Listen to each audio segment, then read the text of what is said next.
자, 여기는 우리가 어려운 얘기가 아니라 기본적으로 이제 간호 전문직, 우리는 전문직이잖아요. 이 전문직이라고 하는 것이 우리가 몸담고 있는 간호가 어떠한 특성을 가지고 있어야 전문직이라고 우리가 얘기를 할 거냐 하고 같이 얘기를 해볼게요. 전문직은 말 그대로 우리가 높은 수준의 교육을 받고 고도의 지식, 기술적 차원의 능력을 가져야 되고, 그리고 합리성에 근거해서 우리가 어떤 업무를 수행을 해줘야 돼요. 그러면서도 사회에 공헌이 되는 그런 직업이어야만 우리가 비로소 명실공히 전문직이라는 말을 쓰고 있어요. 그래서 아까 여기 보면 우리가 1번에 제가 문제 한번 간단하게 냈던 게 이거예요. 전문직의 특성, 우리 이제 다 알고 있는 거, 체계적인 지식체를 갖춰야 되고, 그 다음에 지식의 근거에서 권위가 있어야 돼요.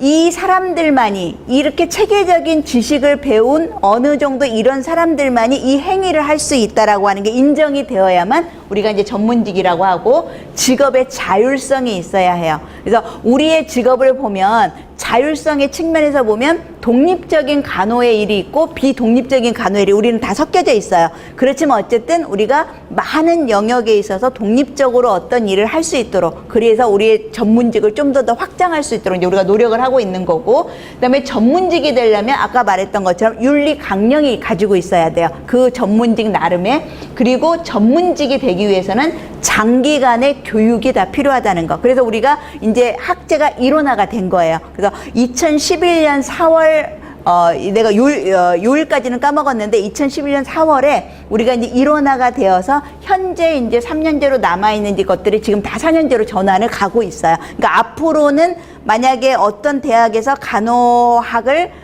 학과를 만들려고 한다. 그러면 이제는 다 우리가 4년제로 만들어지고 있다는 게 일원화가 이제 됐어요. 어쨌든 우리의 염원대로 이런 것들이 왜 그러냐면, 간호라고 하는 것이 전문직이라고 하는 걸로 우리가 말을 하기 위해서는 이런 장기간의 교육기간이 필요한 것이 전문직의 특성이기 때문이에요. 그래서 한 번씩 쭉쭉 가볼게요. 그 다음에 아까 내가 두 번째 이 문제 냈었죠.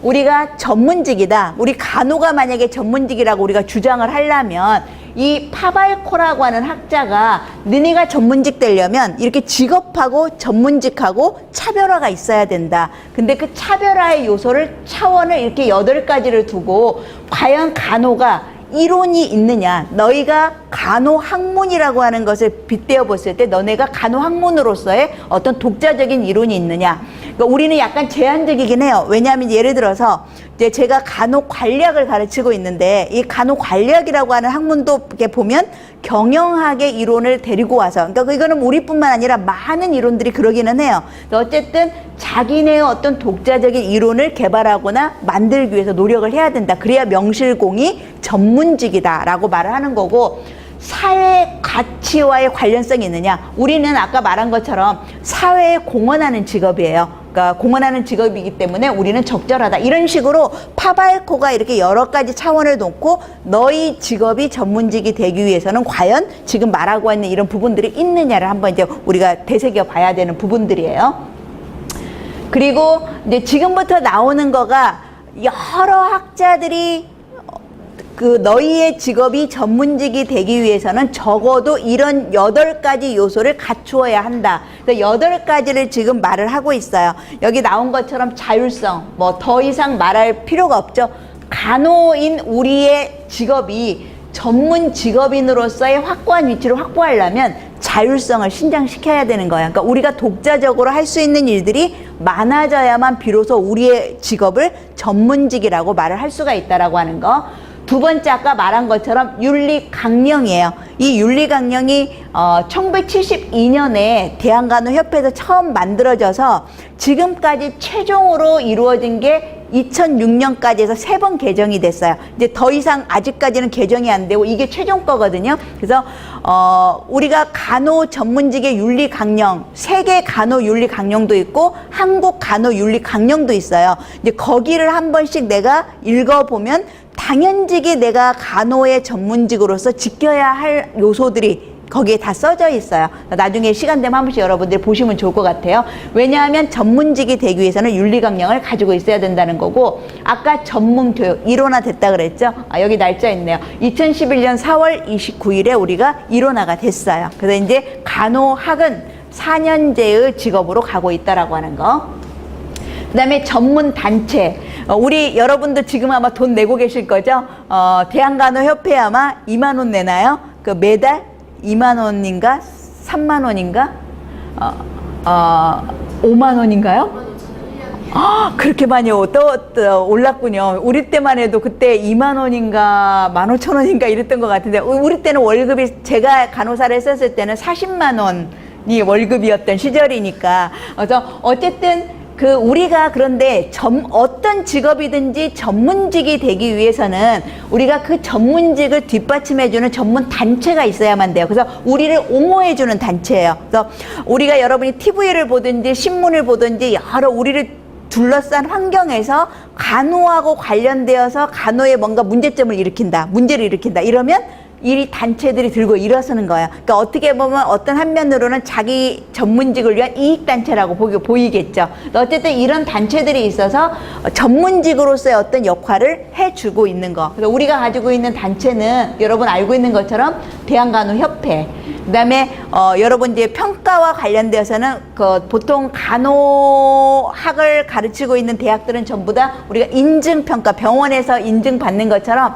이제 대학도 인증평가가 받게 돼 있어요. 그래서 인증평가를 받지 않는 학교는 학생들이 국가고시를 칠 수 없어요. 2017년 이후부터는. 그러니까 인증평가를 하는 곳이 있고, 그 다음에 우리의 가장 대표적인 학회가 있는데 한국간호과학회. 이게 이제 모든 영역 토탈이고, 그 밑으로는 우리가 이제 간호학으로 이루어져 있어도 다 분과가 있잖아요. 여러분 영역들이 있는 것처럼 분과학회가 있는 거고, 그 다음에 이제 우리의 권익을 위해서 같이 대변해주는 대한간호 정우회라고 하는 거. 그래서 뭐 국회의원도 하고, 그 다음에 장관도 하고, 이제 이렇게 해서 자기 단체의 어떤 전문직으로서의 위상을 높이려고 노력을 하고 있어요.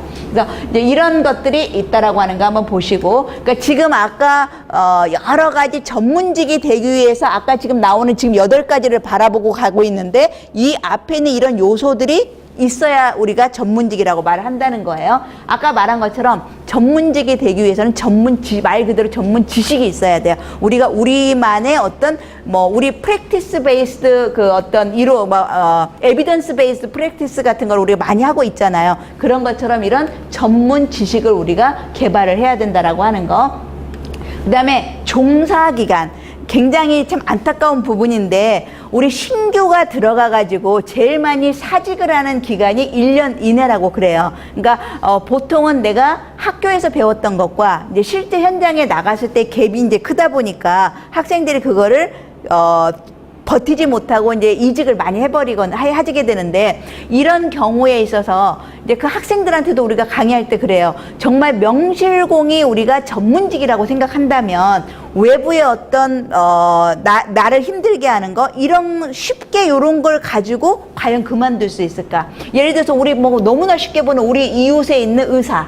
그러니까 의사가 예를 들어서 우리 의사의 직업도 굉장히 권위적이고 관료적으로 많이 돼 있잖아요. 그러니까 의사도 굉장히 힘들게 살아요. 왜냐하면 위에 선후배도 힘들고 여러 가지 그들이 하는 역할도 굉장히 힘드는데, 그렇다고 해서 우리가 이렇게 옆에서 보면 그 사람이 아무리 힘들다고 해서 쉽게 그만두는가? 그거는 그들 스스로 자기가 전문직이라고 생각을 하기 때문에 그만두지 않는다는 거야. 그럼 우리가 이제 간호라고 하는 우리의 잡으로 돌아와서 보면, 그러니까 이게 어느 정도 간호를 알면 알수록, 간호는 정말 알면 알수록 우리가 할 게 너무 많고 의미 있는 잡이고 직업이고, 이게 더 알아가면서 간호에 대한 어떤 가치를 많이 알게 되는데, 신규는 그거를 알기도 전에 내가 이거 하려고 여기 왔어, 그 4년 동안 내가 이것 때문에 이걸 하기 위해서 배웠나, 이런 생각을 너무나 하게 된다는 거예요. 그러니까 전문직의 요소로서 종사기간이 있다는 거예요. 전문직은 원래 종사기간이 기간이 한계가 있나요? 전문직은 없는 거 평생 잡인 거예요. 그러니까 전문직의 종사기간이라고 하는 것은 내가 정말 더 이상 뭔가 내가 나이를 먹어서 아니면 뭐가 어떻게 돼서 무슨 문제 때문에 행위를 할 수 없게 되는 순간까지 내가 언제까지라도 할 수 있어야 되는 게 바로 전문직이라고 하는 거. 그래서 우리가 일반직, 전문직, 뭐 여러분 예전에 여러분 학교 들어올 때도 부모님들이 간호는 전문직이야. 네가 어디를 가도 이걸로 너 밥벌이는 할 수 있어. 이제 속된 말로 이런 말을 많이 하는 이유가 뭐냐면 전문직이라는 거예요.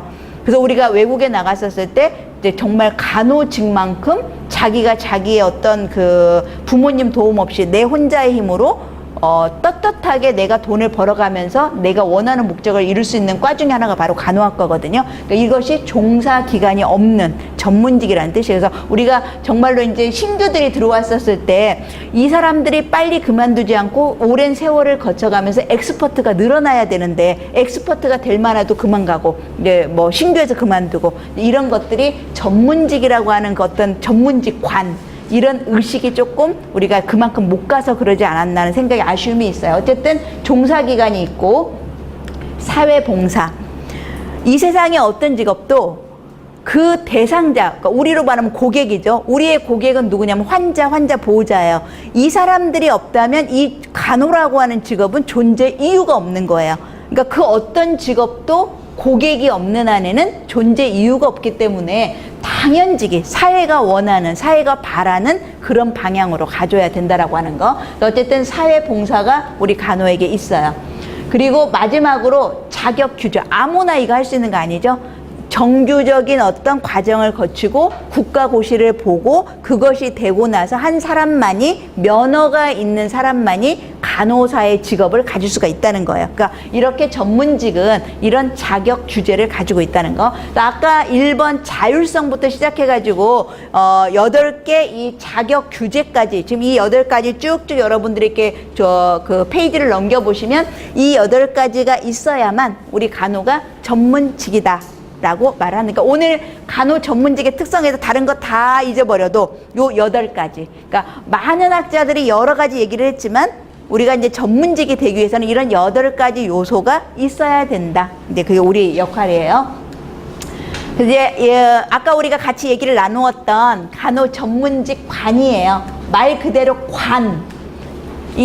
관이라고 하는 게 뭐예요? 내가 어떻게 생각하느냐, 나의 가치, 나는 무엇을 가장 중요하다라고 생각을 하느냐, 이거예요. 그러니까 간호 전문직 관이 잘 형성이 돼 있으면 우리가 아까 그렇게 말했던 내가 정말 스스로, 나 스스로 우리 직업이 전문직이라고 하는 말을 이렇게 내가 당당하게 말을 할 수가 있는 거예요. 그래서 전문직과는 내면을 우리가 채워넣는 거기 때문에 굉장히 중요한 요소인데 간호를 어떻게 보느냐, 뭐라고 생각하느냐, 즉 간호의 가치의 직업관을 결합시킨 걸 우리가 간호 전문직관이라고 얘기를 해요. 그래서 이 간호 아까 여기 이제 시험 문제 냈던 것 중에 하나가 간호 전문직관의 형성이 되기 위해서는 인식을 먼저 하게 돼요. 인식을 내가 간호라고 하는 것이 전문직인가? 그러면 전문직은 어떤 건가? 라고 인식을 하고 인식이 되면 정말 전문직인으로서 행동을 하게 된다는 거예요. 그러니까 인식하고 행동하는 이런 과정을 우리가 이제 겪게 되는데 그럴 때 인식을 할 때 먼저 사회화. 얼마나 이 사람이 그 직업에 들어가서 간호사로서 사회화가 잘 되느냐. 우리 이런 말 많이 하죠.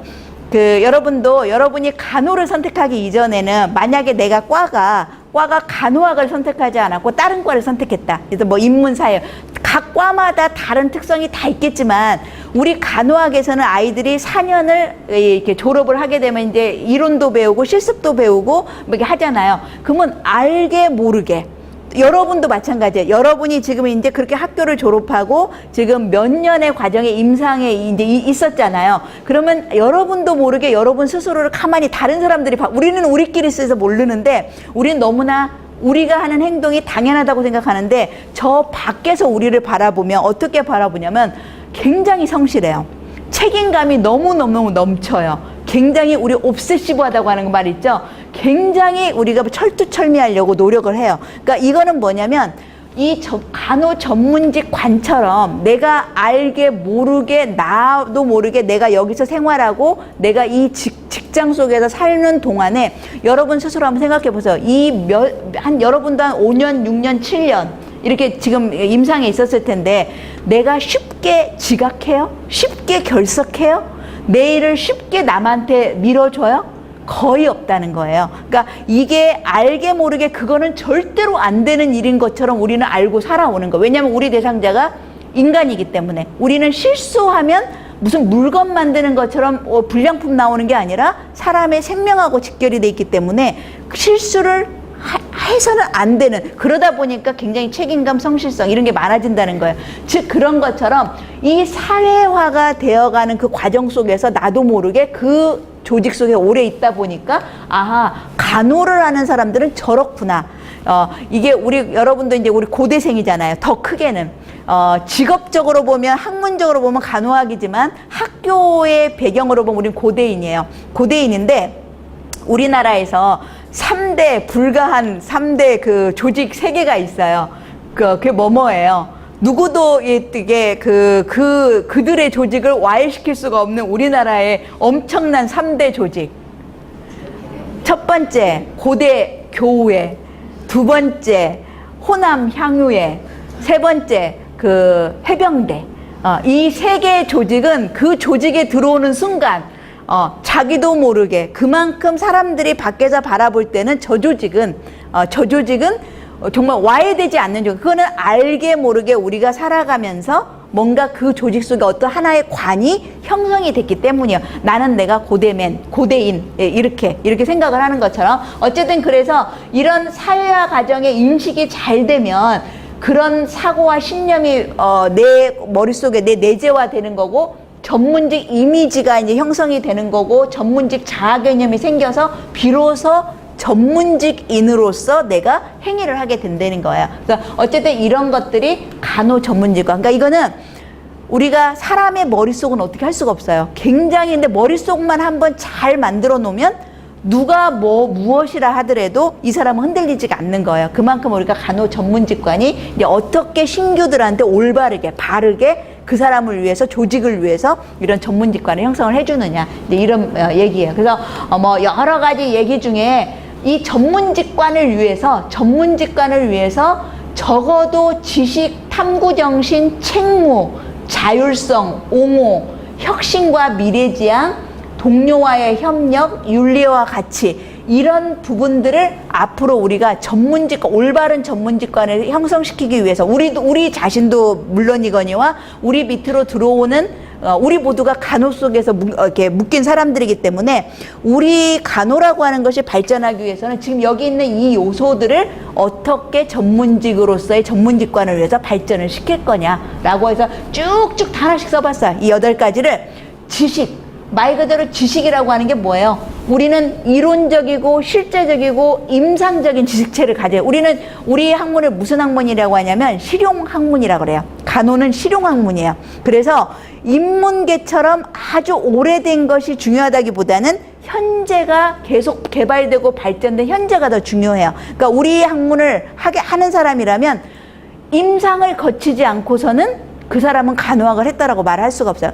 우리 간호에서 임상이 전부는 아니에요. 그거는 아실 거예요. 우리 간호를 나와서 여러분들이 할 수 있는 역할이 이제 나중에 간호 관련 직업 탐색에서 여러분이 이미 알고 있는 것도 있고 모르는 것도 있을 거고, 모든 지금까지 총망라된 직업을 한번 구경을 시켜드릴 거예요. 그 총 직업을 이렇게 쭉 보면 간호학을 나와가지고 굉장히 요새는 갈 수 있는 영역이 많아졌어요. 그런데 임상은 그러면 어떤 곳이냐? 임상은 실용학문이라고 그랬잖아요. 실용학문이기 때문에 어떤 간호와 관련되지 않은 길을 간다면 모를까? 간호와 관련된 길을 가는 사람이라면 기본이에요. 그러니까 임상을 어느 정도로 기본을 거치고 하다못해 우리가 학교 보건교사 아니면 저처럼 여기서 간호학 교수 이렇게 공부하고 내가 실제 임상 가서 하는 건 아니지만 내가 학생들을 가르치고 하다못해 학교의 보건교사도 아이들 다치면 뭔가 치유를 해줘야 되잖아요. 그랬을 때 내가 임상의 경험이 없으면 이 사람은 그냥 이론만 공부하고 온 거예요. 아니면 학부 때 임상 실습한 거는 그걸 실습이라 할 수도 없고. 그래서 여러분이 지금 몸담고 있는 임상이라고 하는 것은 간호를 하고 있는 사람의 굉장히 기본 베이스 라인인데, 여러분도 임상에 있다고 하지만 요즘 여러분 굉장히 열심히 해요? 연구. 임상에 있지만 연구를 하는 이유가 뭐예요? 그냥 임상 스킬만 잘하면 되지. 왜 그러냐면 이제는 임상이라고 하는 것이 우리가 말한 것처럼 에비던스 베이스드한 지식을 우리가 써야 된다는 거예요. 그거의 큰 이유가 뭐냐? 우리 제일 기분 나빠하는 게 뭐예요?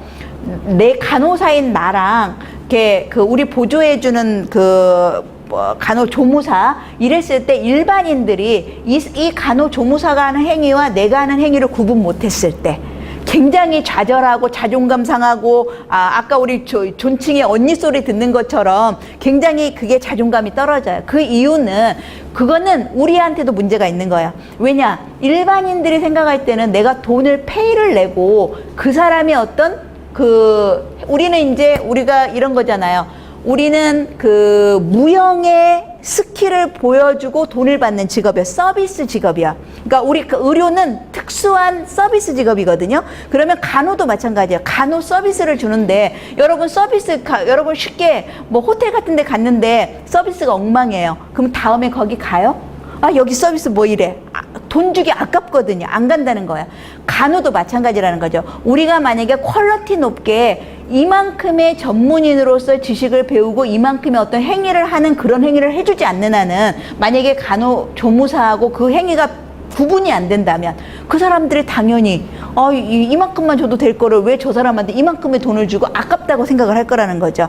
그렇게 되지 않기 위해서는 정말로 이만큼의 지식과 이만큼의 연구를 통해서 에비던스 베이스된 그런 지식을 가지고 왜냐? 우리는 그게 가능한 게 우리가 보통은 한 유닛에 오래 있잖아요. 그러면 그 유닛에서 우리는 그 유닛 안에서는 엑스퍼트가 되는데 내가 하는 행위들을 그냥 하는 게 아니라 이렇게 해보고 나서 이걸 연구를 해보고 연구의 결과를 통하고 그 연구의 결과가 만약에 어떤 방법이 더 낫다. 이런 환자한테 이 방법이 더 낫다 그러면 우리가 이제 그 방법을 써줄 수 있기 때문에 그래서 지식이라고 하는 것은 아까 말한 것처럼 간호 전문직관을 위해서 전문직으로서 발전할 수 있는 굉장히 중요한 요소라는 거예요. 그래서 끊임없이 이렇게 공부하고 탐구하고 이런 역할을 한다라고 하는 거죠. 탐구도 마찬가지예요. 그런 지식이 있으면 내가 정말 열정적으로 여러분들 이게 왜 그럴까? 저게 왜 그럴까? 이 방법이 저 환자한테 내가 계속 이 유닛에 있어 보니까 이거는 핫백이 더 낫나? 콜드백이 더 낫나? 이 환자의 통증을 완화시켜 주는데 어떤 방법이 더 좋았었나? 끊임없이 탐구를 해야 된다는 거야. 그것만이 전문직으로서 우리가 이제 바른 전문직관을 가질 수 있는 그런 거. 여기 있는 내용들을 여러분들이 쭉쭉 한번 읽어보세요. 그 다음에 이제 책무. 이거는 두 번 말할 필요가 없을 정도로 우리가 굉장히 중요한 거죠. 책무라고 하는 건 뭐냐면 나한테 어떤 수행의 업무가 있었을 때 그 수행에 대해서 내가 책임지는 거. 아마 간호사들은 이걸 못하는 간호사는 없는 것 같아요. 주위를 둘러봐도 그만큼 중요하다라고 하는 거. 그 다음에 아까 말했죠. 자율성. 오토노미가 없으면 전문직이라고 말을 할 수가 없어요. 그러려면 누가 만들어주는 게 아니라 우리 스스로 내 스스로 간호사로서 할 수 있는 역할이 많아져야 된다는 거. 다 연관된 내용들이에요. 그 다음에 옹호. 여러분 이제 이건 다 알고 있을 말이지만 예전하고 한 10년 넘어서 이 간호가 쭉 흘러왔는데 예전하고 지금하고 해서 간호사의 역할이 되게 많잖아요. 우리 교육자 역할도 있고 무슨 전문가의 역할도 있고 그다음에 치료자의 역할도 있고 여러 가지 간호사의 역할이 많은데 그중에 요즘에 새롭게 이제 요즘은 일건 아니지만 어쨌든 아주 옛날하고 이 트렌드로 흘러와서 가장 요즘에 간호사의 역할 중에 가장 대표적인 걸 말하라 그러면 바로 옹호자의 역할이에요. 그러니까 옹호자라고 하는 것은 가장 중요한 우리 존재 이유, 우리가 존재하게 해주는 그 사람이 누구예요? 환자 보호자라는 거죠. 그 사람들에 대한 옹호자의 역할이 지금은 굉장히 우리 역할 중에서 중요한 역할로 와 있어요. 그래서 이제 그 사람들 옹호가 하려면 어떻게 해야 되는 거예요? 그러니까 여러분 혹시 여기 정신과 간호사 있으세요? 정신과의 간호사, 저는 이제 옛날에 실습을 조금 오래 했었어요. 왜냐면 처음 여기 학교에 들어올 때 정신과 조교로 들어와서 제가 정신과를 안 했었기 때문에 한 달을 일부러 이제 조교를 하기 위해서 정신과 병동에서 이제 실습을 했어요. 실습을 했는데 거기서 보면 그 환자들이 우리 의료인들한테 어느 순간에는 내가 감당할 수 없게 욕할 때도 있고 감당할 수 없는 행위를 할 때가 있어요. 그러면 우리 보통 신규 간호사 때 우리 나이가 고작 해봤자 20 가장 아름다운 나이에 우리가 그만큼 살아오면서 누구로부터 욕 들어본 적이 별로 없잖아요. 험한 행위를 당할 일이 거의 없어요. 굉장히 그냥 내가 만약에 전문직 간호사로서 이해를 안 하고 그냥 내가 일반인 고나이 또래의 예쁜 그 아가씨로서의 어떤 생각을 하면 감당할 수가 없어요. 이거 당장 그만둬야 돼. 내가 이런 소리 들으려고 내가 여기 온 게 아니에요. 그런데 그게 만약에 그 사람은 옹호자로서 이 사람이 그 행위를 나한테 했었을 때 이 사람이 정말 나한테 진짜 욕하고 싶어서 욕한 게 아니고 이 사람이 그런 행위를 한 게 아니라 이 사람은 그게 병이거든요. 만약에 그런 것이 내가 전문직으로서 또 옹호자 입장에서 그런 게 이해가 되면 받아들이기가 훨씬 쉽다는 거예요. 그러니까 여러분들이 간혹 임상에서 굉장히 다양한 종류의 사람들을 우리가 만나게 돼요.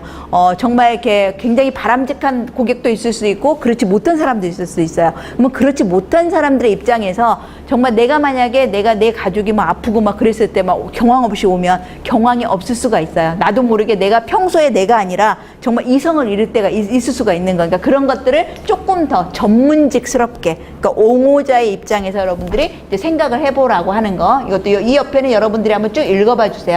그 다음에 이제는 어떤 그 직업이든 전문직이 되기 위해서는 혁신, 미래지향 이런 거 안 하면 이제 발전하기가 어려워요. 아마 우리 간호사 중에서도 창업하는 사람 굉장히 많고 여러분들이 임상에서 하는 여러 가지 그 스킬 중에서 이거를 우리 특허내 가지고 산업체하고 연결지어서 이 돈 버는 사람들도 되게 많고 그러니까 요즘에는 그 어떤 잡도 그 잡이 발전하고 꼭 이건 뭐 전문직뿐만 아니라 발전하기 위해서는 혁신, 미래지향적으로 생각을 해봐야 된다라고 하는 거. 우리 간호도 예외가 아니에요. 간호도 우리가 간호 실무, 환자 보호자 이 사람들의 만족도를 높여주기 위해서는 어떻게 하면 조금 더 나을 수가 있을까?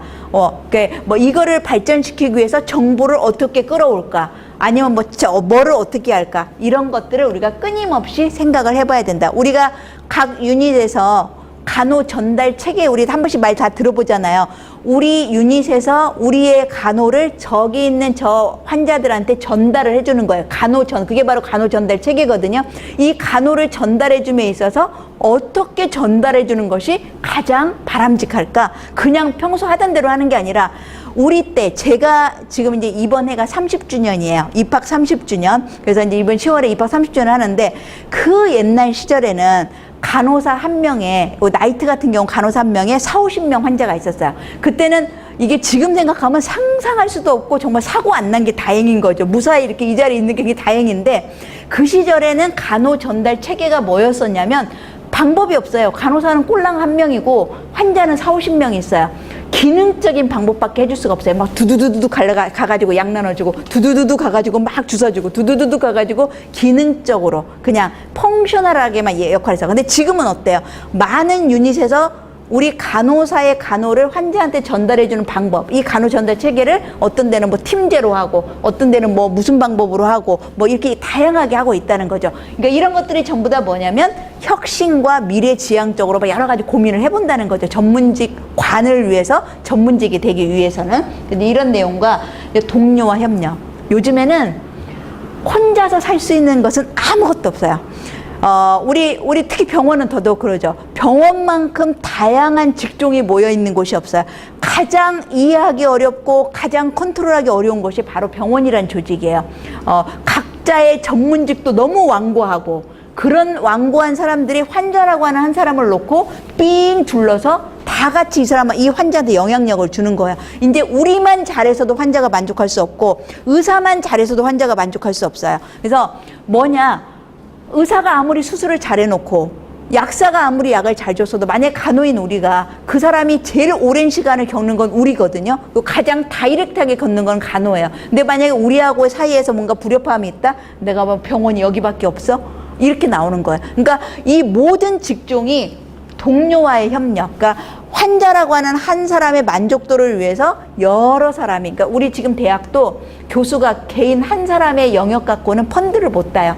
이제 교수들은 나라의 펀드를 따가지고 연구를 하고 막 이래야 되는데 다 다학제간 아니면 요즘에는 이제 뭐 이슈가 융합 이렇게 해야지 펀드를 딸 수 있고 연구를 하고 또 그게 이제 이렇게 바람직한 방향으로 가는 건데 어쨌든 우리가 전문직으로서 특히 우리 간호, 병원이라고 하는 조직 속에서 있는 우리는 동료와의 협력이 굉장히 중요한 요소예요. 그래서 이렇게 가야 되는 거고 그다음 마지막 윤리와 가치. 다른 직업도 다 그렇겠지만 우리는 정말 대상자가 사람이잖아요. 그래서 우리 그런 얘기 많이 하죠.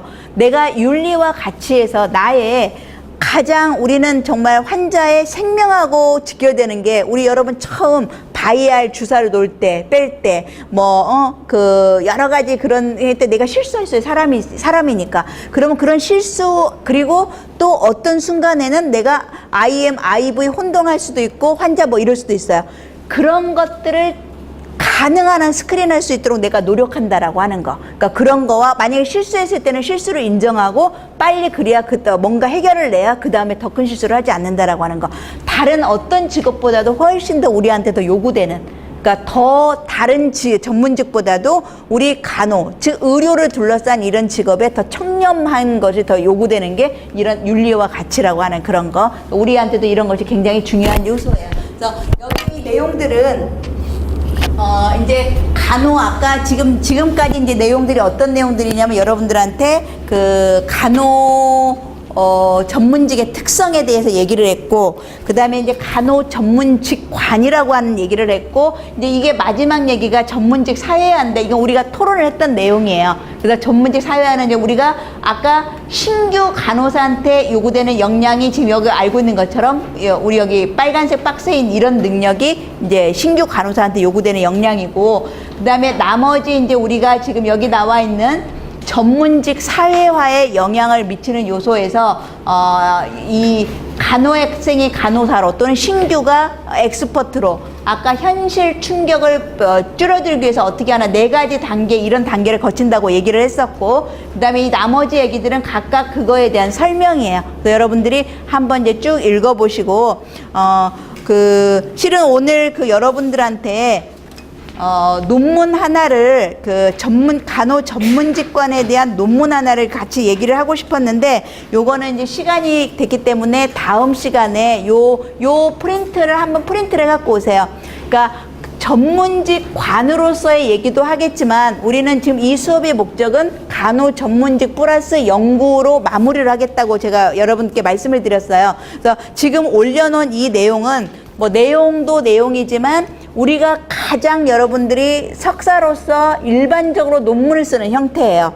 쭉 찾아보니까. 그래서 여러분들하고 전문직관에 대한 얘기 한번 마무리하고 이것이 연구로 전문직의 역할 중에서도 우리가 연구를 잘해야 되는 역할이 있는데 그런 연구로 마무리될 때 어떻게 할 것인지에 대해서 여러분들하고 같이 얘기를 나누도록 하겠습니다. 그래서 오늘은 여기까지 하고 아까 다시 말씀드린 것처럼 우리가 이제 그 다음 만나는 날 내가 다시 여기다 올려놓을 거고 그거 항상 공지사항을 수업 오시기 전에 확인하고 오세요. 그래야 내가 여러분들하고 여러분들이 궁금한 거 있으면 거기 Q&A에다 올려주시면 될 것 같아요.